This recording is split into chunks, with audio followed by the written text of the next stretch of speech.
Hi there, my name is Garrett Blevins and I'm making a video for Brandon Campbell about peaking for powerlifting. He asked that I do this after I totaled 1873, setting the unofficial US record in the 242-pound class at a local meet in the USAPL Federation. This was after totaling only 1719 at USAPL Raw Nationals and placing 6th. There were a number of factors that contributed to my poor performance at Nationals, but one of them was not having proper meet preparation so that I peaked at the right time.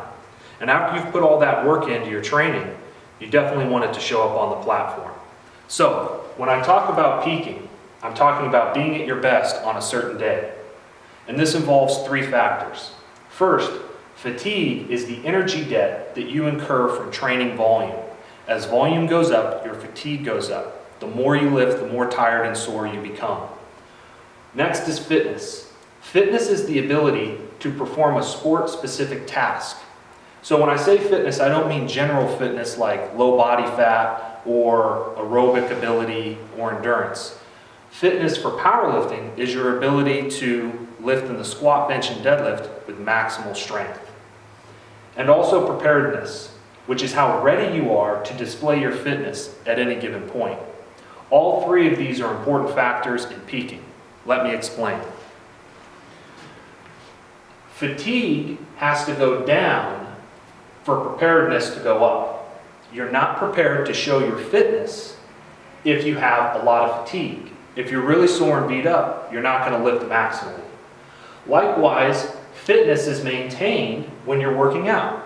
If you're doing squat, benches, and deadlifts, then you're going to have a higher proficiency at squat, bench, and deadlift than if you weren't doing them or if you stopped doing them. Anybody that's lifted for a period of time and then gone away from it knows this. When they come back in, then they're not doing as well. This is also seen in sports like golf, where if they don't practice their golf swing, even though they've done it thousands and thousands of times, they lose that ability. They lose their fitness for their sport. Now the question becomes, how can you reduce fatigue and therefore increase preparedness while still keeping fitness high and having that show up when you go to the competition? Well, here's how it can be done. About 2 weeks out from your powerlifting meet, you do 4x3 on all of your lifts. Let's say, for example, my training cycle, and I'll put an Excel sheet in here with kind of a mock-up of what this might look like for you. I did 4 sets of 3 of squats on Monday, 4 sets of 3 of bench press on Wednesday, and 4 sets of 3 of deadlift on Friday. I also then did a drop set where I dropped it about 15% and did another 4 sets of 3 for a total of 8 sets of 3 over the day.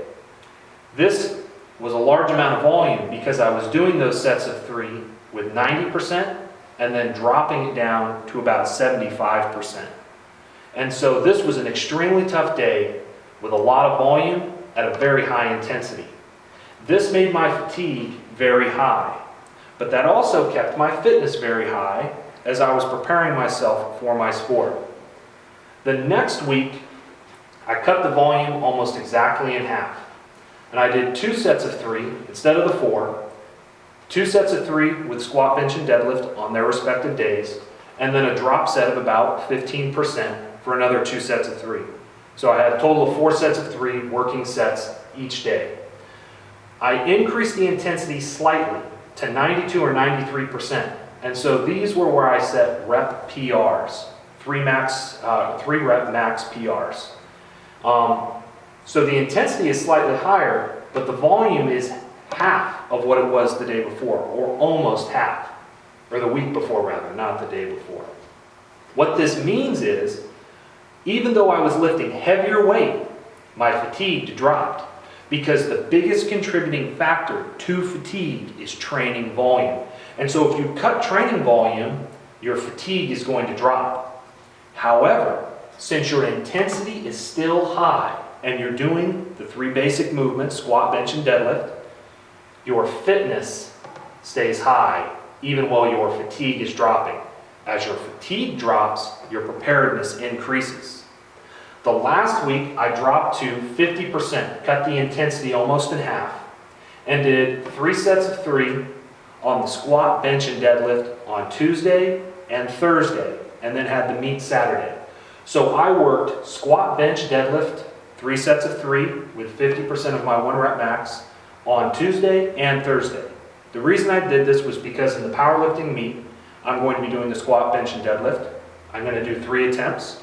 And so I was training the movement patterns, though I cut the intensity so that I could have my fatigue drop even more, so that I was the most prepared and recovered as possible for my powerlifting meet, while still keeping my fitness high because I was working the motor pattern.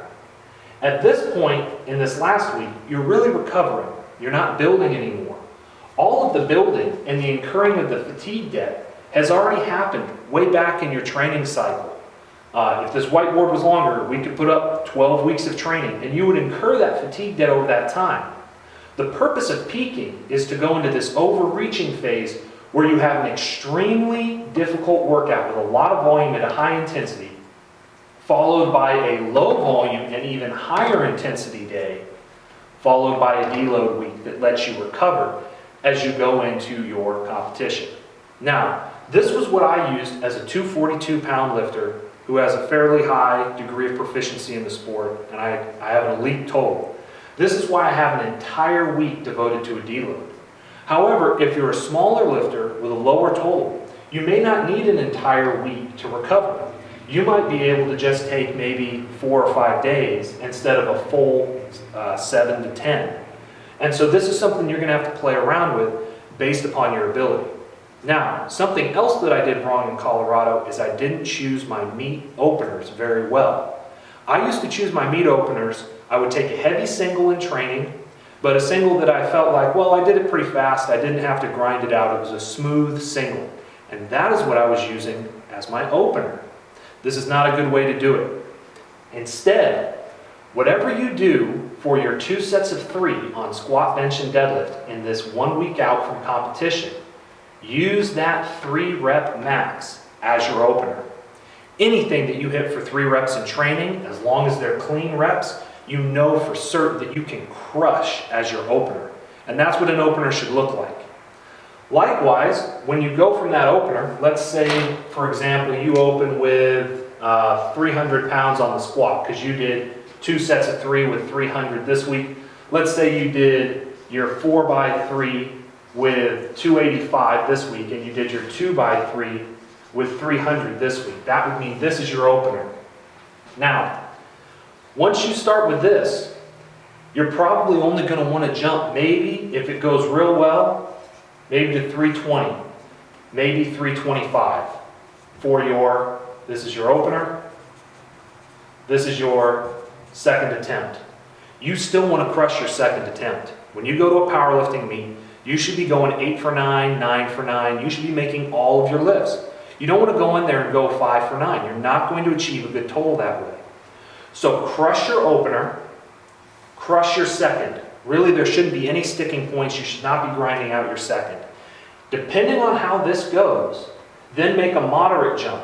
About half of the jump here. So if we jumped, 25 pounds, maybe you jump another 10 to 15, depending on how this goes, and you end up with 335 or 340. And that's your final lift for the meet. If you make that 340 lift, don't start with that as your opener the next meet that you go to. You might bomb out. Maybe that was a great day for you. When you start your next meet, after another couple blocks of training cycles, maybe just go in with 310, because 310 is probably going to be your new 3 rep max that you do in that training cycle. You're not going to have a triple at 340 unless you're genetically gifted and you're just going by leaps and bounds. Use this set of 3 to determine your meet opener. Make a 15 to 25 pound jump, 10 to 7.5 to maybe 12.5 kilos, and then do maybe half of what that jump was on your next jump to your third. This is what you should do for all 3 of your lifts. And it's going to establish a pattern of success. You're going to crush your opener, you're going to smoke your second, and then you're going to go for maybe a PR or a really heavy single close to a training PR on your third. And if you go 9 for 9 and you have heavy numbers like that, that's going to build up a massive total. Success breeds success.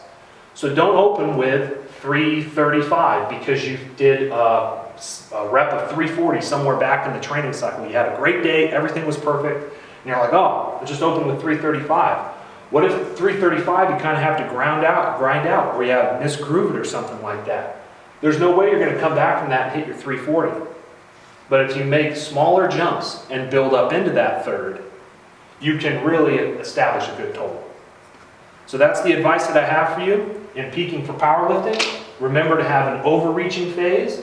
Remember to drop your training volume, but still keep the intensity high. And then deload as much as you need to so that you can feel fully prepared to bring your level of fitness to bear on the platform. When you make your attempts, set your openers as what you did for 3 reps, 2 sets of 3 reps in training, and then make a 10 to 20 pound jump depending on your strength level, and then make another 10-pound jump after that. Hope that helps. Hope that clarifies what peaking for powerlifting looks like.